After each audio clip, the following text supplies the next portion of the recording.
Macron en affirmant notamment, contrairement à la position officielle de la diplomatie française, que la souveraineté marocaine sur le Sahara était, je cite, indiscutable. Absolument, c'est une position qui n'est pas nouvelle, chez moi en tout cas. Je l'ai déjà exprimée il y a plusieurs mois. Je crois aujourd'hui il suffit de regarder le développement de ces régions du Sahara, administrées aujourd'hui de façon exemplaire par le Maroc, pour mesurer qu'il n'y a pas de sujet, qu'il n'y a plus de débat, que ce débat est simplement entretenu pour des raisons de politique intérieure par l'Algérie. Donc il y a des faits historiques, il y a une relation présente, il y a un développement économique puissant dans ces régions qui naturellement font que oui, cette souveraineté n'est pas discutable. Ça veut dire que si Éric Ciotti devient président de la République, la France reconnaîtrait immédiatement la marocanité du Sahara, comme l'ont fait les États-Unis en 2020 ? Absolument. Alors reconnaître la souveraineté marocaine sur le Sahara, c'est risquer également de fâcher l'Algérie et de perdre peut-être aussi un allié énergétique important pour la France.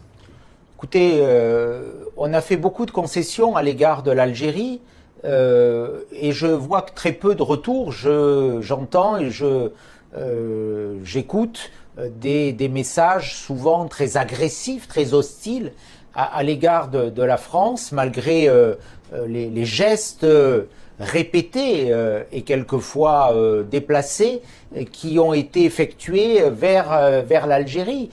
Donc aujourd'hui, oui, il y a une réalité. Cela ne veut pas dire, et je l'ai dit à mes amis marocains, que la France ne doive pas parler à l'Algérie. Bien entendu, la France doit parler à tout le monde, à tous les interlocuteurs, mais elle ne peut pas mettre sur le même plan tous nos interlocuteurs, d'autant que certains ont des postures très agressives et nourrissent des alliances avec ceux qui aujourd'hui sont nos ennemis.